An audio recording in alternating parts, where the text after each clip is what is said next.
effects, composing, and motion graphics. Jon operates a post and visual effect boutique, Pearly Studio, based in Austin, with a global clientele working on over 1,000 commercials. Wow, 100 music videos, 10 feature films, and a plethora of broadcast design projects.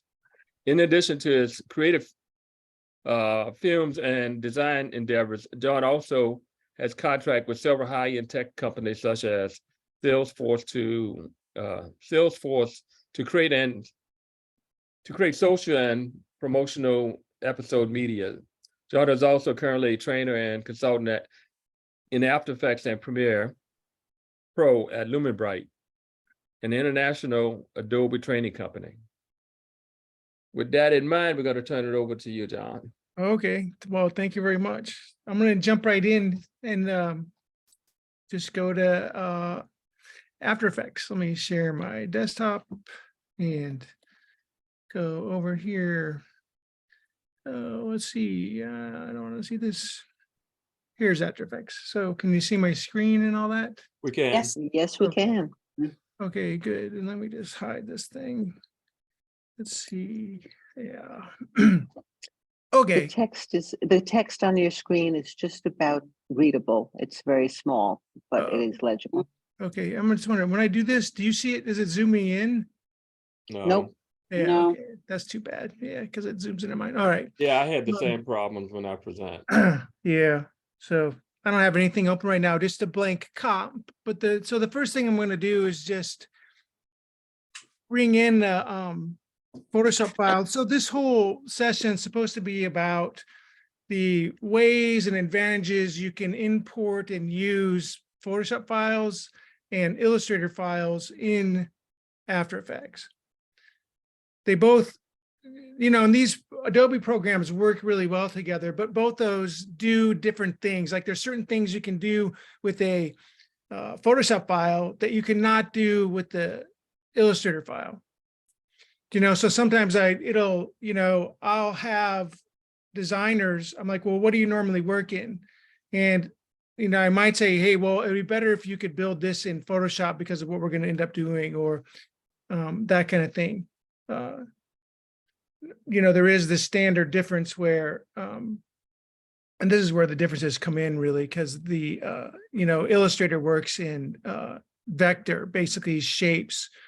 And so you can't, other than text, you can't really get vector images or shapes from Photoshop. So that's kind of the main difference. So I'm just going to import a Photoshop file and talk about it. So I had some files set up here, and I have this one. It's called, this is PSD text, and it's a .psd file. It's just a Photoshop file. And even though there's some selections here, I'm just going to say open, and it's going to give me another set of selections every time. I can select things there, but then this box always opens up as well. So it's asking me, what kind of thing do I want to import? Do I want to import footage? Which if I said footage, that would just collapse all the layers and everything in Photoshop, so it'd be one layer. Okay. But I'm going to say import it as a composition. And I'm going to choose retain layer sizes. There's composition, or there's composition, retain layer sizes. What's the difference between those two? So really what the difference is, and so I choose retain layer sizes like 99% of the time. All it really is where it puts the anchor point. So if, let's say, you have a multi-layered Photoshop file, and you bring it in as retain layer sizes, it'll put the anchor point in the center of each layer. Okay. Right? Or if you bring it in just as a composition, it'll put the anchor point like in the center of the document, regardless of where the layer is. Okay. So, and I'll kind of show that to you later, but for now, we'll just do this. And I'm also going to choose editable layer styles. Layer styles like gradations and things are also editable from Photoshop into After Effects. I'm going to choose that. So import, composition, retain layer sizes, editable layer styles, and I'm going to say okay. And what that does is it brings in a comp and a folder or a bin with all the layers in it. You know, if I select these layers, it's showing me what they are. I'm double clicking on them. But it really made an After Effects composition out of those. If I open up that, you know, this was 1920 by 1080 when I made it in Photoshop. And so that's what this is here. It also brought in the guides from Photoshop. You know, and these guides are ubiquitous from the 50s. And it doesn't matter what TV station you're at, what state you're in, if you're in Photoshop or you're in a 1950s television station, these are the same guidelines. And I'm going to turn them off here in a second. I'm just going to talk about them. This one's called Safe Title, the inside one. And there's some problems with it, mostly because it is from the 50s. And then the outside one is 10%, and it's called Safe Action. So anything you want to see in a screen and not have the television, you know, television is cut off the side of everything. So this happened once to me. I was working for Mary Kay, and the other editor did this video that then we displayed in the conference room on a big TV screen. You know, TVs cut off all the edges a little bit. For example, I thought I had it here somewhere. Oh, I thought I had it set up here. I thought I had an example. I guess not. You know, but when these were made, TVs were cathode ray tubes and bigger and heavier, and they cut more of the screen off. But anyway, this gentleman, when he did the editing, he was making the names, the lower third names, right up to the edge. So when they played back on the big TV in the conference room, like Mary, like half the M was cut off. So that's the thing to think about when you're designing, how is this going to play back? Are people going to watch it on their TV? Maybe I don't want to get my graphics too close to the edge. And that's why these come up. If you're in Photoshop and you say, I want to make something for video, it'll automatically put these guides on there. And so they are showing up in After Effects as well. Now, really, is that what's called the bleed effect in print? Yeah, bleed exactly. Area? Yeah, basically, yeah, it is. They call it underscan in TV. Because your TV now, the modern day TVs don't cut off that much. So, but like when you watch news and all that, other than their crawling stuff, if you look at all the names and all that, they're inside the screen to make sure they show up on every TV. So I use them, but then I don't put all my graphics inside of this one. And also this was built when the aspect ratio was 4:3, not 16:9. So if I center a graphic to these lines, then it's not really centered to the aspect ratio of the frame, right? So I might use them just to know where they're at, but I put stuff out here all the time. So anyway, I'm just going to turn those off. Okay, so what these are, you know, After Effects is layer based, a lot like Photoshop. So these are the 4 layers, and you can see by their little icon almost, they're Photoshop layers. So I can't, you know, like change this text layer. I mean, I can change the position of it. Whoops. I can change the position of it and the scale and all that, but I can't really change the text. Or can I? Well, you can. So I'm going to basically, right click on this layer, and I'm going to say create. And then under create is convert to editable text. So now I can see the icon for this layer is changed to a text layer. So it's actually a text layer. In fact, when I double click it, it switches to the text tool. So I could type in a different word, or, you know, if I had the properties open here, so I can see the fill actually, I'll just have the text properties open here. Here's the color right here. So I can change the color. So is it now vector, or is it still bitmap? And it is vector because text is vector in After Effects. No. So if I blew it way up, it's super clean.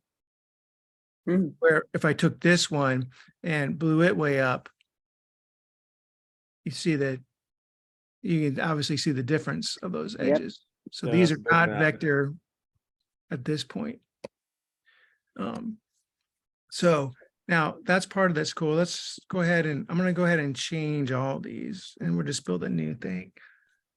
So create, convert to editable text, and same thing here, right click, create, convert to editable text. And there is a moment, right? And we can change the colors. Right, and this, to me, this is great. So a lot of times I'll have people, if they're, graphic designers, when they're building in Photoshop, I like it because then I can, if I have to modify or change the kerning even, or anything about that, I can get it all done. Now, in fact, also what you can do in here is if I go to this background, which is this gradation, I can twirl up in these properties and layer style properties and the gradient properties, which there's a few of them here. And there's a edit gradient right here.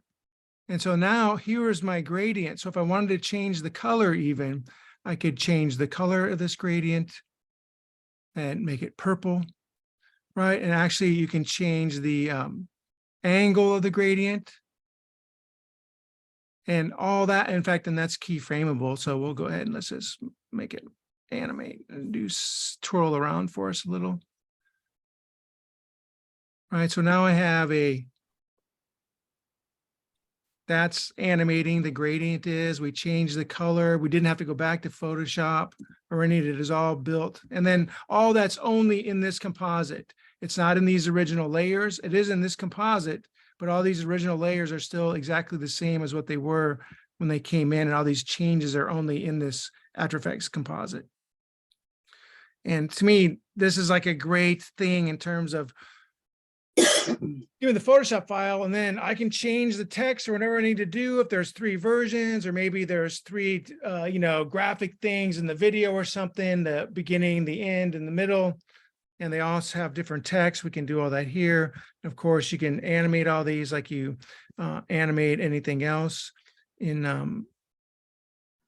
After Effects. I'll just do this. There's our path, and now it's animating, and the back is turning. And so that's to me, I love that thing. And for me, I work with other tools. I edit sometimes in DaVinci Resolve, and I've been doing it more and more. I taught it a couple of weeks ago. In the military, they're thinking about switching over from Premiere to Resolve. But Oh, is that right? Wow. yeah, because they have issues with the subscription and how they get it. And I'm telling you, when I went to train some people at an Air Force base, their copies of Premiere and After Effects were all on CDs. They somehow copied on there because they can't connect, and the internet's all weird in the military because, it just is. So they wanted us to train some of them on Resolve, which is great. I love Resolve, but And it's really free too, right? Sorry, It's free, right? there's a free version and there's a studio version that's like $300, but it's not subscription. And it works great. And I love it. And it's really the tool of choice, literally, for all professional color correctors. People that color grade for a living in LA and in New York, they're all using Resolve. It's been around for, 35 years or more. Who makes Resolve? Well, there was a company called DaVinci, and then Black Magic bought DaVinci. So it's still called DaVinci Dissolve. So Black Magic Design, which is really a hardware company. But so that's why it started as a color correction tool, Resolve. And then so it's free, or there's a $300, studio version of it. But what they try and sell you is the hardware, the control panel. The color correction control panel costs 20 grand. Ooh, whoa. The software is like free. So that's our thing. Blackmagic's really a hardware company, if you ask me. But I wanted to show another thing with this. So, I took in Photoshop, and this is somebody from the she gave me this from the U.S. Geological entity. And I broke this down into layers, as you can see in my Photoshop. You know, if I turn all these off, here's the original picture. And then I built this background where I cloned, brushed, and stamped, and, you know, did some After Effects, or I mean, Photoshop tools help me kind of get rid of her. And then I built this middle part when there's a map, which is just this rock area. And then the front rock, this is this area really. And then this front rock, which is in the front. So I just separated these out. So these are 3 separate layers. And so I'm going to bring this whole Photoshop file into After Effects and show you, you know, what we can do with it, which is cool. And I do this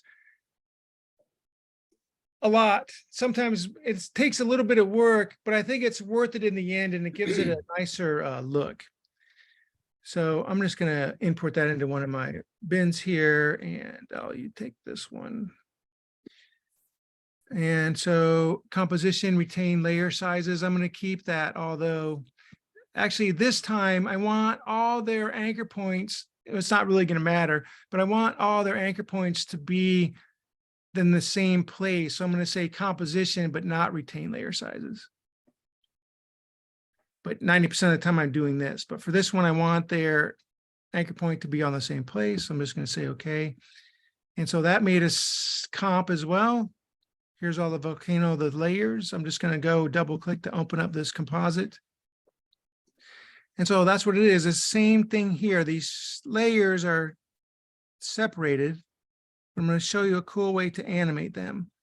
So for a moment, I just want to look at this bottom layer. So I soloed it. And this is just the original layer. So we'll do a push in on it with the scale property, right? Or maybe the position property as well, because she's over in the corner. So I'm just going to make some keyframes in the scale and the position property. Oops. I didn't want that. So you can come over here a little and up there. Okay, so now this is happening. We're just doing a little push in.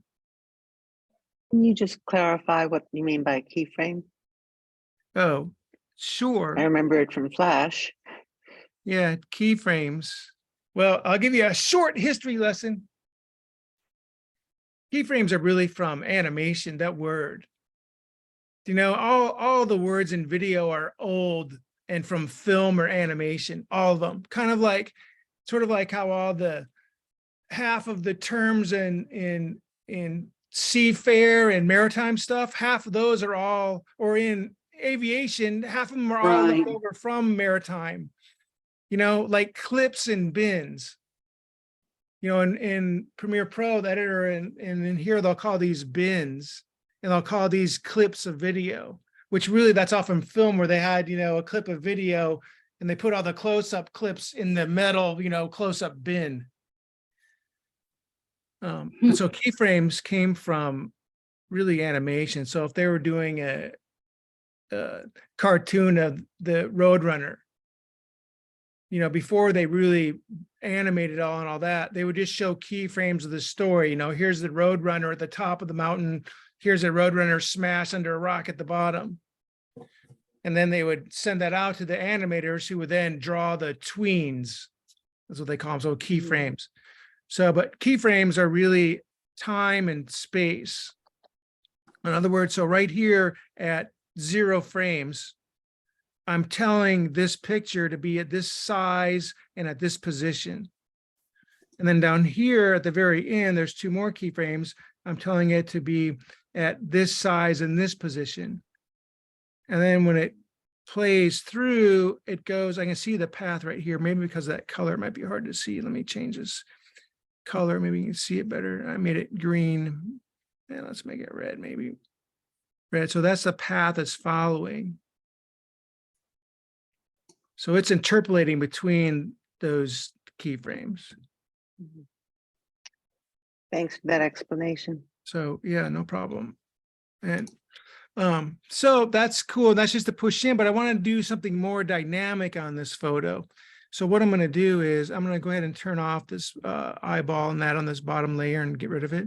And I'm going to take these 3 layers, the girl foreground, which if I solo her, that's just her in the foreground. These are the rocks in the middle. And this is the background. And I'm going to make all those a 3D layer. And then I'm going to add a camera to this composition. All right, I'm just going to go new camera. And I'm just going to let it be sort of the default one, 2 node and 35 millimeter. That's fine. Doesn't really matter. I'm going to say okay. So now there's a camera on there. And if I move these camera properties, I can use camera tools. If I zoom in with the camera, it's just kind of doing the same thing. But what I'm going to do is in Z space is I'm going to offset each of these layers.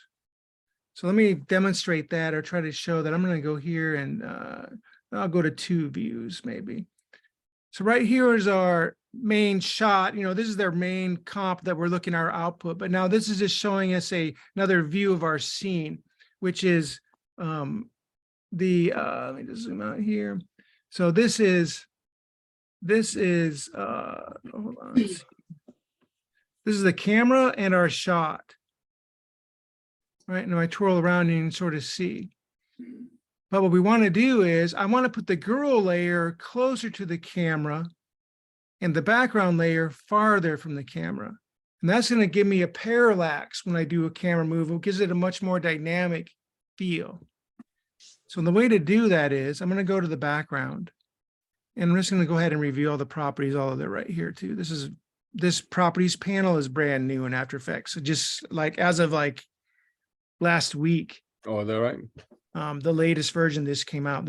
I actually requested this years ago, but I don't think they did it because of me. That's fun to say. So you know, with this background, You must have done it for your presentation tonight. Perhaps. With the background layer, with this a 3D layer, I get 3 position parameters: X, Y, and Z. When it's a 2D layer, I only have 2 position parameters, X and Y. And if scale, so what I'm going to do is I'm going to take the background and I'm going to move the background farther back. And I think what I'll do is I'm going to make it 1000. So now the background's farther away from the camera. But I'm going to scale it back up. It won't move the position. It'll just change the size in that position. So I sort of scale it back up to what it was initially. But now I can see here that now the background's much farther back than the other 2. I'm going to do the same with the girl. I'm going to move her forward in her Z space. So, and I can also pull this with this tool. I can pull it like this. Right, but I'm going to make her like -500. And so now when I twirl around the scene, I can see all 3 of those layers are in different Z space. Now she's too big. So again, I'll adjust her scale property and make her smaller like she was initially. So now the shot looks exactly sort of like it did in the beginning, although over here, our layers are now in different Z space. So this is what's fun. So I'm just going to go here. I'm going to turn off this second view and go back to the first view. And I'm going to just reveal my camera properties. I'm going to set keyframes right here in the front for both point of interest and position. They sort of work together when you have a 2-node camera. And if I come down to the last frame of this comp, which is around 10 seconds, I can adjust my camera where maybe I push in and move her over. And maybe I even rotate it a little bit. So now my move has a more dynamic 3D sort of feel to it when it pushes in on her. And for me, I Love that. But really, the only thing we're showing is that the layers all come in you know, discrete from Photoshop to After Effects. That is very cool. I need to get rid of her other arm Yeah. right there. You got Let's 3 see. arms, Did AI draw that? right? Yeah. Chat so GPT. I need to cut her out of the, and I could, let's just do that while we're here. I'm going to go back to Photoshop and look at that background layer. And let's say I want to get rid of her. We'll just use that cloning tool, right? And I'll just get rid of her, right? Now, the tools that are in Photoshop might even work better. The auto selection and replace content aware. Oh, they work so good. I'm just doing this. This is the only offensive part that we have right now. And if I just save that, I know I had was Control or Command S. Now, if I go back to Photoshop now, I mean, back to After Effects, it already updated in my thing. So now, well, there's a little bit of her arm there still. So let's go ahead and get rid of it. And this is going to be crap, but you know, it'll get the idea. Okay, so that should fix it. I'll save it again. And when I go back to After Effects, it's going to update there. It's updated. Now her extra arm is gone. So that works well. I don't have to re-import any Photoshop files or anything.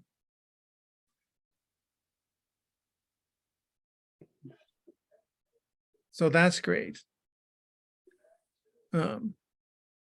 Okay, so now I'm going to bring in some Illustrator files and talk about that and a couple of different ways you can use things from Illustrator. So, for example, if I bring in the Illustrator with a file with text, I can't do this where I convert the text to text layers. I cannot do what I did with the Photoshop file. Right, but you can do a couple other things with the paths. So I'm just going to go ahead and select this bin and go to import, and we'll go to this. We'll get this one first. Characters.ai. It's an Illustrator file. I'm going to say open. It's going to say, hey, do you want that as footage or a composition? I'm going to say composition, and I'm going to say document. I'm going to say layer size, not document size, just so each layer has its own anchor point. Say okay, and it brought in the layers. These are all the layers: head, bow tie, arms, all that. And then it made a comp out of it, which I just double clicked to open. It's right here. Characters, comp. Here's all the layers. So now one of the issues is I'm going to go ahead and get rid of this bottom layer, which are the two girls, where I think they're girls based on their hair, but these days I'm not sure. These two people on the left, we'll get rid of those. Okay. So now this is like, for example, if I take his head and scale it way up, it's all looks dirty. That doesn't look like a vector, but it came from Illustrator, so it's a vector. So you can make it a vector in After Effects, but it doesn't. I think if it's a vector source, it should default to on, but it's this little switch right here. It doesn't default to on. So I'm just turning this switch on, and that's updating it as a vector layer. So I'm going to go ahead and turn those all on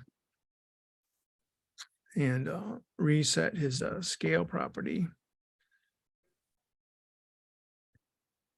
Okay, so we're going to that's the thing. So for when you're bringing in Illustrator files, you want to turn on this collapse transform. What do they call this switch? If I hover over it, it should tell me. Collapse transform or vector layer continuously rasterize. So it redraws just like normal vector files do in Illustrator. So we're going to make him wave. So right here now, I'm going to show you, I'm going to solo this property. So that's his arm. And it did put the anchor point right in the middle of that layer, which is fine. But if I rotate his arm, Well, that's not going to look like he's waving. No. So I need to place the anchor point up here. And there's properties in here, there's anchor point properties. But if I move these, it's like not moving the anchor point, it's moving the image relative to the anchor point, Mm. which isn't helpful. But there's this tool up here, and it's similar in the other Adobe programs. There's a tool called Pan Behind, or the anchor point tool. And if I have that, and if I click and drag, I can drag this anchor point to wherever I want it. I'm actually going to zoom in quite a bit to this here. And this works a lot like Photoshop. I hold down space to get the hand tool. I can just move around my thing here. And now you're seeing this. This is not relative to the image or the vector. I'm just zoomed in on the viewer. I didn't blow up the image. I just zoomed in on the viewer, and when you do, they don't stay quite as clean as it does in real life. But I don't care. I just want to get this vector there, and then I can just take this back to fit. And so there. And now when he waves, or now when I do this, let's see, we're going to start there. And then let's see, he's going to wave up. Right. And then we'll go down a little. We could also use this tool, which is the rotation tool. Down, go down another half a second, up, go down another half a second, down, oops, down. And he waves again, he goes up, and then he comes all the way down. Let's just do 0 and see how that looks. Okay, so now we want to change the timing. We just change the timing of the keyframes. All that needs to be faster. One cool thing about After Effects, you can select all the keyframes and hold down Alt or Option and increase or decrease the length proportionally to all the keyframes. So now he's just going to wave faster. That's awesome. Okay, so that's one thing. So that's the thing with the Illustrator files. You're not going to be able to convert any text to text layers, and you want to make sure you convert everything to be a vector. Now, there's one other thing that I like, and that is paths. So, I can't really, you have to copy and paste a path. So here's what I want to do. I'm going to go look at Illustrator. Right. I think I have not that one. Let's see. Yeah. So I have this is an Illustrator file. It's literally only one layer. And here's the thing for those of you familiar with Illustrator, and this one would work. It's only these top target layers that come in. So in other words, if you had one layer here, and let's say maybe all these layers were like inside of this one, then this is not going to come in. Only these target layers and the first set of layers come in. So sometimes I'll get an Illustrator file from someone and then just one layer, and inside of there's like 40, and I'll have to do a couple things like select them all, and then, tell them to release layers to sequence and then pull them all out so they're in the top layer group. So that's one thing to be aware of when you're doing Illustrator stuff. But if I go look at this smiley face, and I just select the smiley face with the selection tool, and I'm just going to hit copy, Command or Control C, right? And then if I go to After Effects, and we're going to make a new, I'll go back to this comp template, and I'm just going to make a new solid. So with this solid selected, all I'm going to do is hit paste. So all I did was, just to demonstrate again, I selected this just by clicking on it with the selection tool and copied it. Command or Control C, go into After Effects, have a layer selected, Control or Command V.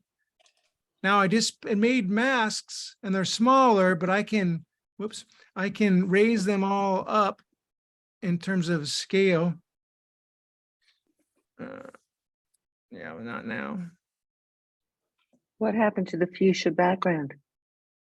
Oh, it's there. Everything's a mask right now. No, I don't have them all selected. Hold on one second. Let's select all these masks. And double click. No. Hold on. I'm just going to back up and do this again. Go back to my comp. Get rid of these masks. And paste again. Paste. No, paste. Okay.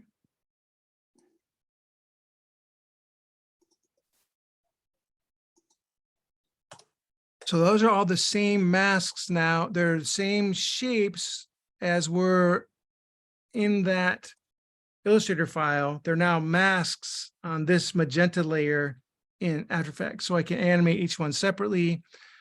I could also make each one of them a shape layer, which allows for a great, all kinds of control that you can do. Let's do that. Let's take one of these and make it a shape layer. So I'm just going to copy this one. I'm going to make a shape layer. And I'm just going to go down here and in the contents of the shape layer, and then I'm going to choose path. And then I'm going to open that. I'm going to choose path. And that's where you have to be to paste it. So I'm going to paste it there. So now I just paste it. I'm going to turn off this layer. So now I have a shape layer. That's that circle. And the way shape layers work is just a layer, but then you can put a fill or a stroke on them, right? And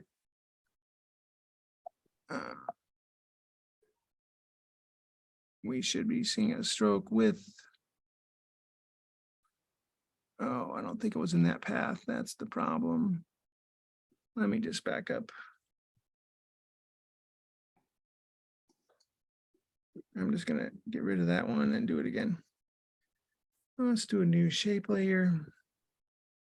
And we want mask path here, copy. It's very particular about where you're copying and pasting from. Mask path here, paste. So there's a shape layer.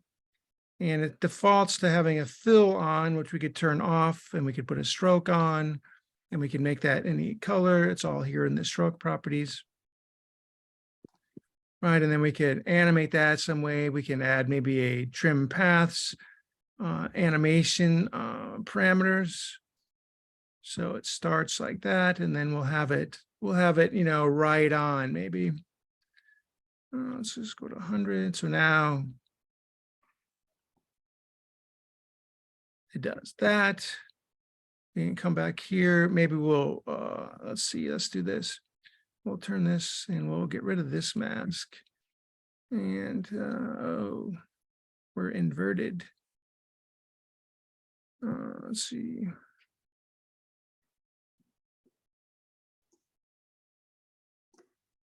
And these shouldn't be difference. They should be add.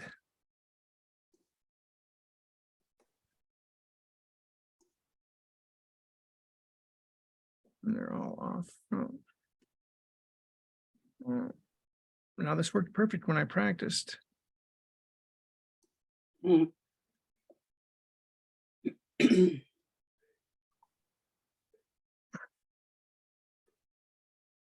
just going to do that again. Let's go here, copy.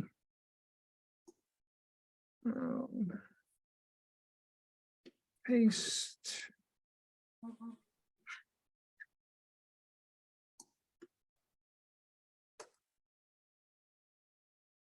Okay. Let me get rid of that one. Oh, I see. It's because of that one that they're all, it's because they're all in difference. Okay, no problem.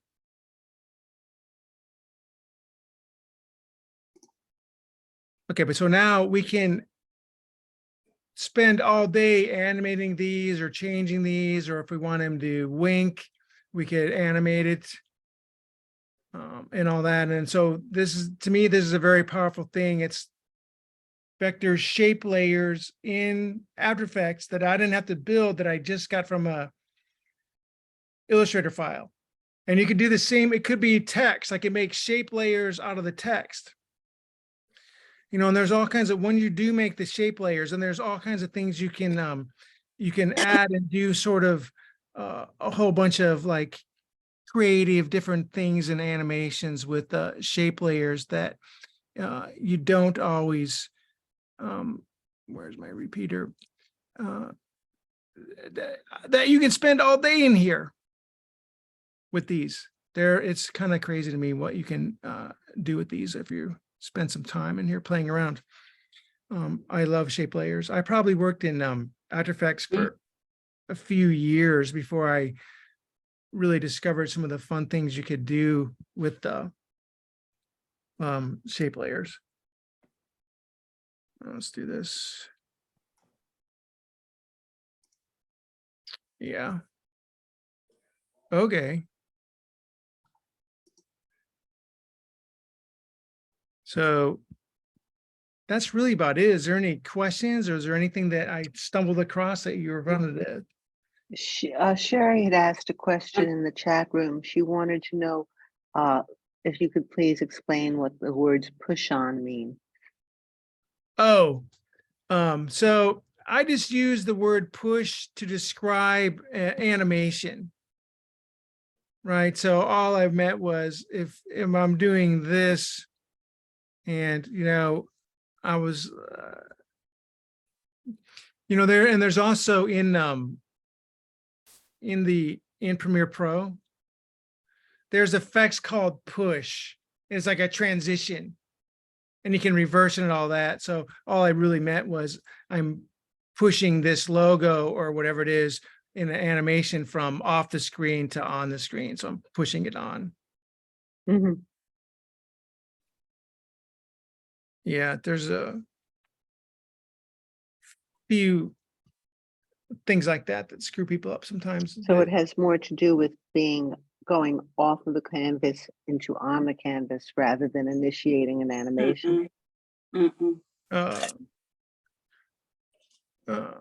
Yeah, that word. Yeah. Right. And Sherry's also asking, could Jon tell us what he is clicking on? Oh, sure. So let me just do this again here. We're doing the happy face path.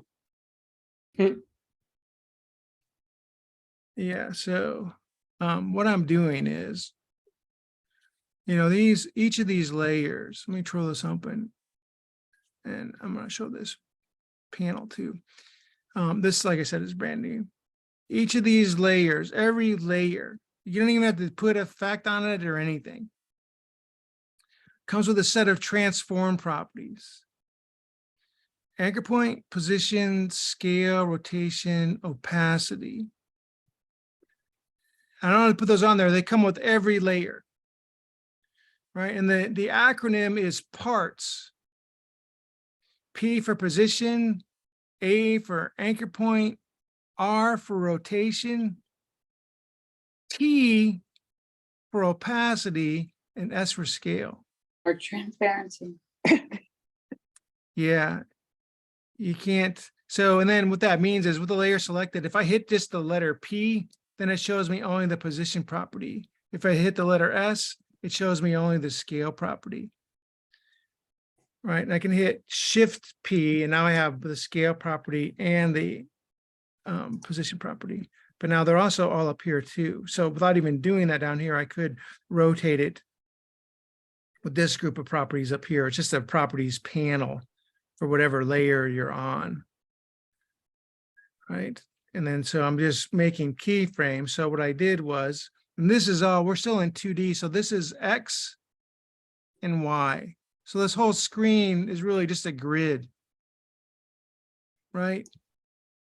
X, just like in the exact same as 10th grade geometry. X, Y, and Z. It's all it is. So this is, from 0 to 1080, from 0 to 1920. Right. And actually, if I reset the position, I'm just going to reset the position here, reset. The default is 960 by 540, but what that is that's this point right here in the perfect center. Because 0 to 1920 halfway is 960. And 0 to 1080 halfway is 540. So that's what it defaults to, or that's the first set that it is. In fact, you could tell by looking at your position numbers what size your composition is, or what size that layer is. And so what I was Sherry's doing is, asking, okay, sure. sorry, Sherry's asking if you please explain the small icon above the 960.0 and the 540.0. Like this icon right here. There's a ghost. Yeah. So I'm going to just add a few more. I'm just duplicating some layers so you can see a bunch of those. So when I use those sometimes, I'll go through what all these are. But so this is called shy. So if I click on that, it looks like it just goes down into the shy a little bit. So those 4 layers are shied. But I don't, what does that mean? It's not doing anything. But if I select this button here, which is the same icon, turn the shy on, then it hides all the shy layers. They're still there doing whatever they do. In fact, there's the black bar between these layers right here is a little thicker now. So that's telling me there's shy layers in there. So is the fact that this is on probably. So you actually can just hide things. So when do you use, when would you want to use shy? I mean, I understand what you're doing, but what would be a good use case? I use it all the time. Let me just look here real quick and I'll show you something. Oh wait, I have it here. Maybe. Oh no.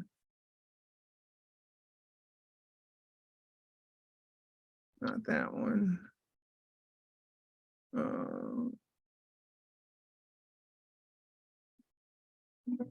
So I don't have the example I'm looking for, but so I built this thing that it was a green screen, and it was a girl walking through the forest after the apocalypse. It's supposed to be. So, I built a ground and trees and all that, but so it was all just like tiled pieces together. So dude, there was like 120 layers. There was just the ground. But I had the girl keyed over on top of that and all that. So I shied all those ground layers just so I didn't have to look at them in here. And maybe sometimes you're working on something and you go, oh, these 4 layers are done. They're perfect. I don't want to screw them up. I'm going to lock them. So I can't even select them now. And I'll shy them so I don't have to look at them. And that's one thing that happens in After Effects that people don't realize. Like, I'm just going to animate on a logo. It's like, oh my God, all of a sudden I have 20 layers, because you want a shadow here and a reflection there, and they add up really fast. So, yeah. So, yeah, shy. So that's the thing in here. There's a bunch of switches in After Effects, but after a while, there's not so many. This is 3D, and all of them, just like all the Adobe programs, if you hover over it, it'll tell you what it's for. You can turn any layer into an adjustment layer just by turning on the switch. That's to add motion blur. Let's do that one. Well, let's animate it first. So I'm going to get rid of all these layers we're just screwing around with. I just selected them and I hit delete. I'm going to take this layer and reveal the position property with the P, although it's right here as well. When I turn on keyframing, it puts a keyframe wherever I'm at. So actually, maybe at 2 seconds, I want my smiley face to land right here. So I'm going to go to 2 seconds and just turn keyframing on. And that set a keyframe right here, telling the position to be at 960 and 540 at 2 seconds. So I'm just going to take the playhead back to 0 seconds. And maybe I'll move the X property. I can also click and drag up here, but then I'm not constraining the X or Y, which I can do by adding shift. But for me, that takes 2 hands. So I'm all about saving nanoseconds. I'm all about being organized. Every one of my projects has the same set of folders in it. So I don't have to go looking for stuff. And then if I do this and I hold down shift to constrain it to X and Y, now I'm using 2 hands. So I feel I can save a nanosecond by using 1 hand and taking a drink of coffee at the same time, just by hovering over the X property and clicking and dragging that. Yeah. And you can add shift to make that go faster too. And then this red line and dots represent the path. So here from 0 seconds, and then at 2 seconds, it's right here. And if we watch that animate, it's a completely linear animation, Aaron puts in the chat, Trump has been invited. which to me, I don't like linear animations. You know, because they're, you know, that doesn't happen in real life. When you park, you're not going 20 and then 0, right? You're slowing down. So they have a feature in After Effects called Easy Ease. So you can customize it, but there's the default one as well. And Is can, that like easing in? yeah, basically that's exactly it. I can select that, right click on that keyframe and say Easy Ease in. Now it changes the shape of the keyframe. And also if I look at my little dots here, now there's a, you know, this is where it's how far it's going every frame. And you see here, they're much closer together. That means it's slowing down. So now it's going to come in fast and then slow down and stop. So it has more of a natural feel. Now I actually like to get fancy and modify that and take it even more so it slows way down. So now it's going to come in fast and slow way down. And if you watch contemporary motion graphics currently on television, it's starting to change a little bit, and especially in the social media, it's changing a little bit, but that's the way it happens a lot. Or they start real slow and then move off fast. That seems so much easier on the eye. I'm kind of curious about what it is that makes it so much easier to follow. Yeah. It's True. just That soothing. makes me think, you know, I did a bunch of research on the whole, why 24 frames a second and all that, you know, and it goes back to this guy who was a psychologist, and his thing as a professor, and his thing was, he was trying to determine, you know, how we and all mammals, they notice movement, you know, so how many, you know, it's like, when does it become something that's moving versus it's just changing? You know, he like studied that and figured it out. And that was part of the whole, I'm doing a whole video series right now on frame rates and what they mean and why, and what the, you know, the different applications for them and all that. So I'm into that. Yeah, so we'll let that sit here. I'll put another keyframe right there, and then I'll go here and we'll have it go off the other way. So now, and I can tell what's going to happen by the frames here. So I have 4 keyframes off the screen to the left, onto the screen. And these two, if I look at this one, I'm on it. And this is the 960 by 440. And if I look at the one before that, it's in the same spot. So it's just going to hold. We'll move these closer just so we don't have to wait for 2 seconds. So now it should hold, fly on, slow down, stop, hold, and then take off. Yet it should take off. I want it to be, it's taken off in a linear fashion, which is represented by these dots in the path. We can do the same thing. We can right click on that one, keyframe assistant, easy ease out, or even easy ease, which is F9. By F9 any of these, function F9. Oh, at F9 all of them. This one though, I want to stay I'm a little linear. confused between the easy ease and the easy on and easy off. Oh, yeah. So there's easy ease in and there's easy ease out, which is coming into the keyframe or going out of the keyframe, or easy ease is both. Ah. Yeah, and sometimes it'll screw up because it'll try to, like sitting here, it might try to ease it between them and it may move.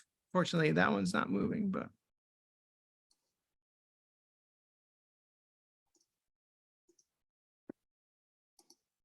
And here's our like speed graph. This graph represents the speed. Mm. So now I have a nice. How did you uniform- open up that graph? Oh, you click on that little icon. It's a secret. I can't tell you. Yeah, no, it's right. This little icon right here is a graph editor. Okay. And then you always want to be, or at least I do, I'm always in edit speed graph. This is the one that works, that's usable, that makes sense. You start getting the value graph and like, okay, but I'm not sure, you know, you're like, I don't know anyone that uses that. But everyone I know uses this. Or not everyone, but. Then I also often don't want to screw things up. So, okay, I think that's right. I'll get out of it right away. And I can still see my keyframes here, but. Yeah, and all your keyframes have to happen when you're on wherever spot I'm at. Like if I want to change this keyframe down here at the end, the last one, oh, I'll just select it and then change my position. Okay, no. What that did is it made a new keyframe here. Yikes. So you have to be on it. Have to be physically on it. And I can tell I'm on it because it's blue right here. There's also keyboard shortcuts J and K that let you jump through the keyframes. Or when you're dragging, if you hold down shift, it'll kind of snap to them. But sometimes people will, they'll be like this, then they'll think they're on it. Well, maybe it's a longer comp and you're zoomed out even more. They'll think they're on it and they go, I don't think you're on it, and zoom in and like, oh, I'm not. Is there a shortcut to jump to the next keyframe? Yeah. J and K. J jumps to the previous, K jumps to the. Thanks. There's also a great thing too, where if you know, let's say I had a whole bunch of layers in here. If I have any layer, I want to see the keyframes for this layer, I can just hit U and it'll show me any of the keyframes.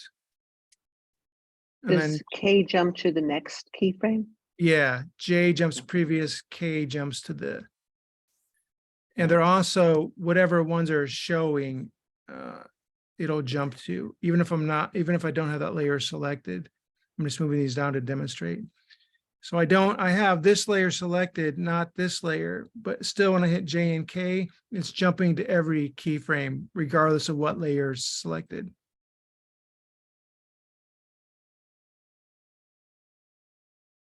I'm just telling you, I was a compositor in Los Angeles for 25 years. All I do is work on top level stuff with really expensive equipment.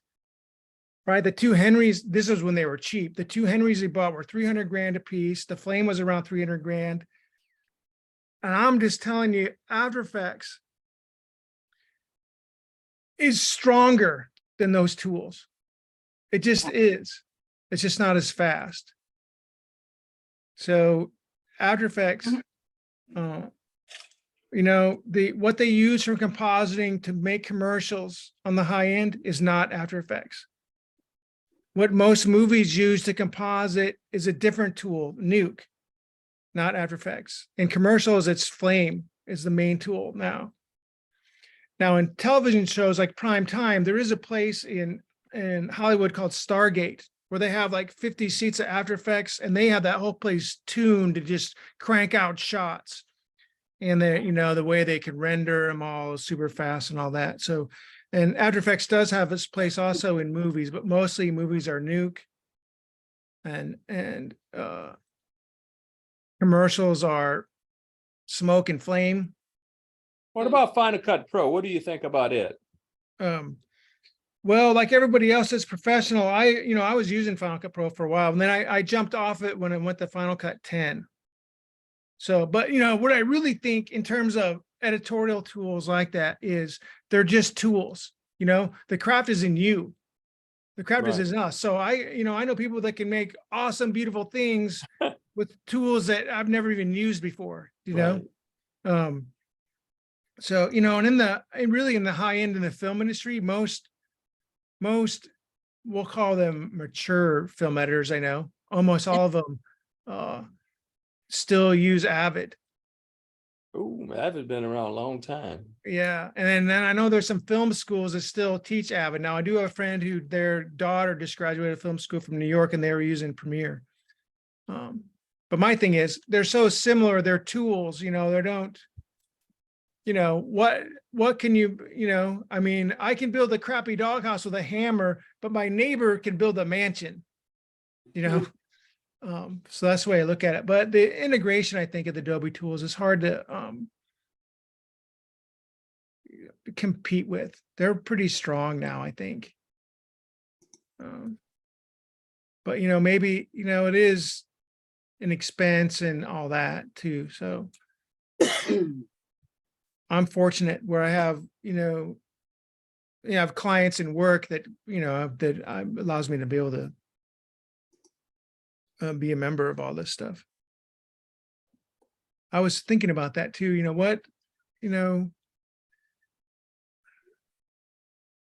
What do people do? They have an interest. I want to use Photoshop because I have all these great ideas and things I want to make, but I'm a kid and I'm 19 and I don't want to have to pay $30 a month or whatever it is. Or is it $20 a month for just Photoshop? So what do they do, or how do they cross that chasm of being paid for their work so they can pay for their tools? That's a quandary.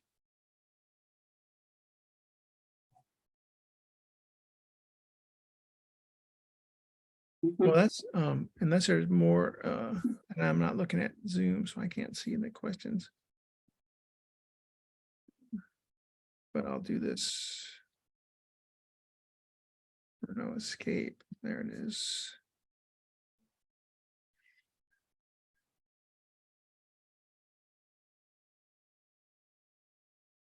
What do you think? Very interesting. I Thank you. like to see more animation stuff, Me too. I would love okay. to learn After Effects. I used to dabble in it, and it's a fun tool, but there's a lot to it, right? Yeah, no, there is. In fact, I'm just telling you because I teach Premiere Pro and lot After to it. Effects both, and the After Effects is the hardest one to teach because it's so, it's awesome, but it's a big set of tools. It is. And now AI is creeping in because I used to have this joke. You'll appreciate this one. I used to have this joke. It's not like you could just type in cool logo, enter, Right. right? You can do. Now, But now and you there's some almost really can. cool AI stuff in Photoshop now, where they got it's not content aware field, but generative field, where you could just make a selection and say a dog, right? And it Yeah. will literally create a dog in the Yeah. image. Oh no, I saw that. It was like rainy, not kind of sky, rainy sky or whatever. I was like, okay, I'm going to be out of a job or whatever. Yeah, that new version of Photoshop, it's still in beta, but it's some crazy stuff, man. Yeah. Oh, I'll have to go play with that. I don't have the beta version right now of You Photoshop. can download it. You just Yeah. I have the Premiere and After Effects ones. yeah. We have some I may questions from eventually Sherry. download it. She's asking what are Henrys and how to jump KFs. Henry's. So that's good. How to jump keyframes. Oh, So Henry's. Yeah. So in the early 90s, there's a company called Quantel, a UK company. And they had a product called Paintbox, right? Paintbox, which you could it's sort of like Photoshop. You could draw and paint in Paintbox. And they developed what they called, and this was like in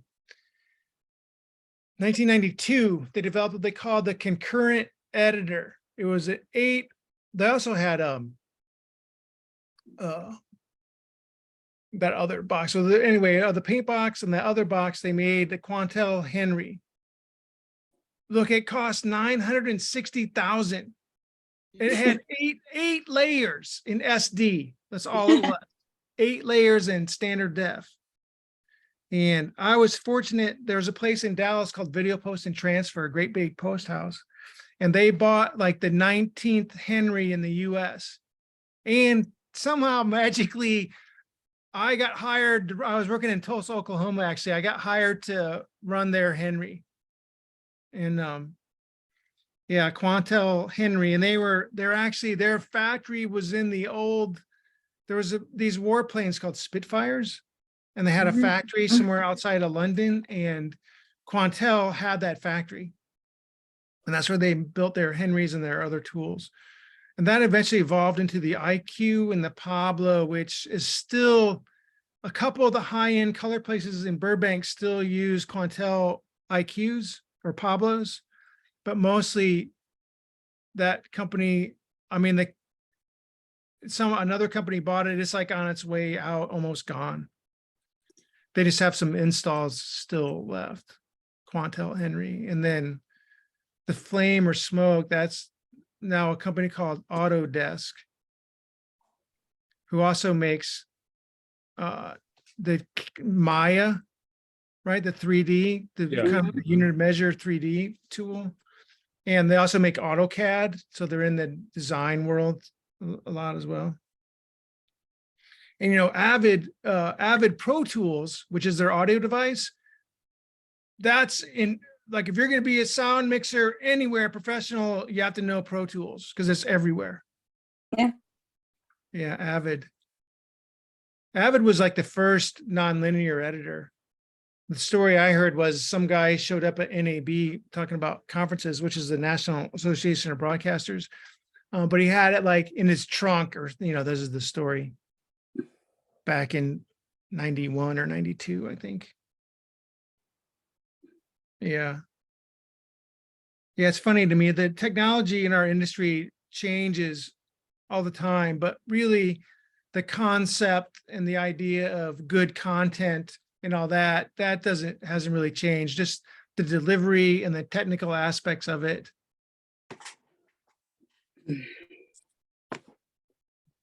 Yeah, I know a couple people that just never made the switch into digital and like left the industry. Yeah. Yeah, I like it though. Me too. Mm. Hmm. Well, maybe I'll do another one on with some more animation like stuff later. Yeah. That would That be might be great. more Please do. That might be like tutorial-esque, or you follow that a little bit. You could, because I didn't really show you how to do stuff tonight. I was just doing it. Is that website Video Copilot still around? Because they used to have some good tutorials. Oh yeah, no, he's one of my heroes, Andrew Kramer. Yeah, no, it is. And he recently put out a thing saying they're going to do some more stuff, but I still use his tools and plugins, and yeah, that guy was great. Yeah, I used to look at Video Copilot. They have some really cool Yeah, stuff. that's I see how some I. YouTube shorts with creating some special animation and stuff. I don't know the name of the shorts, but a little 1 minute shorts that does some really cool stuff in no time flat. Yeah, that's cool. Well, you meant Video Copilot. That's how I switched my craft. I was using Final Cut and Motion when I left the big industry and kind of went independent. And then my friend in LA said, dude, After Effects, you got to go to After Effects. So I went out there and trained with him. But, I had all the I was a compositor for 25 years. So I had all the skills, but I had to migrate them to After Effects. Right. And if it wasn't for Andrew Kramer and Video Copilot, I don't think I would have got as good as I did. So Wow. yeah, he helped me. Yeah, and his, as you know, and his tutorials weren't for like, beginners. Or it's just too, he's too fast. Another question from Sherry is, what are IQs and Pablos? Pablo. Yeah, so that's what the Quantel Henry evolved into. Mm. Yeah, it's just the names they were given it. Yeah, and it switched into high def and all that. And actually, I worked on a Quantel IQ in Shanghai for 6 months in 2010 on a GM short film for the World Expo. Wow. That was the last time that I ran one of those boxes. It was I was in another country for 6 months. Because after a while it wears off. You just live and work there, get out of my way. I can't, Yeah, what a great experience. But yeah, that was because we built that one. That film finished in 5K. Montel. Yeah.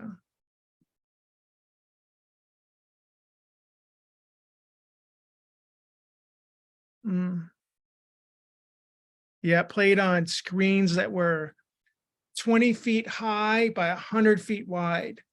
And they're all curved. You were like the World Expo is the World's Fair.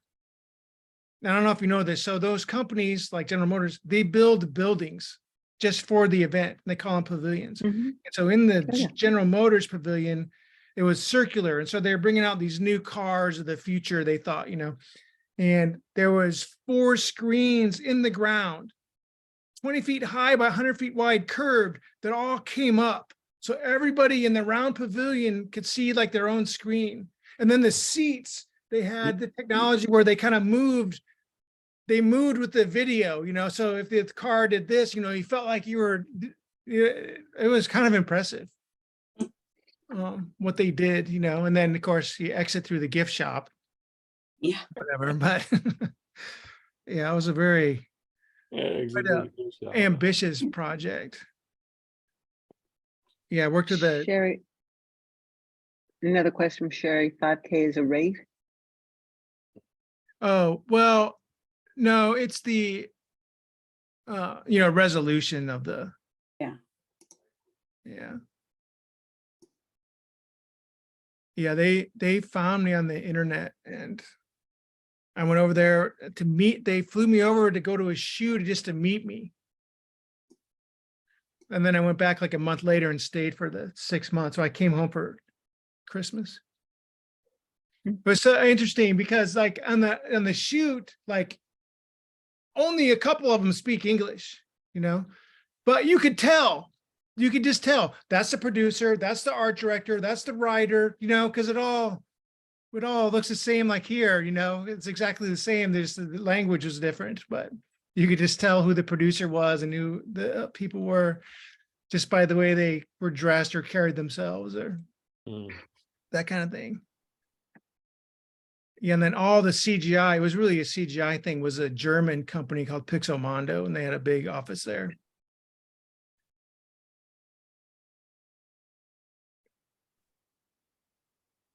Okay, well, I don't want to tell any more stories.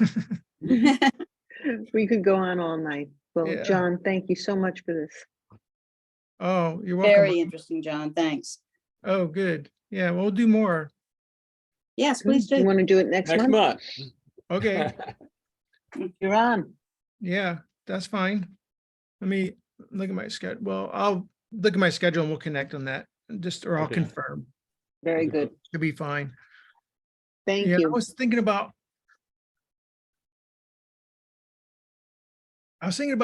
doing something too in Adobe Express, like the free version. Yeah, I just saw an email about that today, and it looks very interesting. I was going to ask. Yeah, if they you like could do updated something it on or that. something. Oh, did Yeah. they? Mhm. And so that's what I was gonna do, maybe like build something with the free version because I was talking about what do people do? Like, well, Adobe Express might be a way in where you can Mhm. do some things or build some social media graphics or something without. That would be fun. Yeah. Should we take a break from animation for a month and do Adobe Express and then go back to animation, or Okay. do you Both think sound- it's better to stick on animation and then change? Well, I don't know. We should we should poll our viewers. Well, all the viewers are right here. I just saw an Adobe presentation on Express, I don't know, a couple of weeks ago. I vote for the animation. Okay. Yeah, I like animation too. Okay. Yeah, that's great. And you can, and the whole keyframe thing, it works literally the same like in Premiere as in After Effects.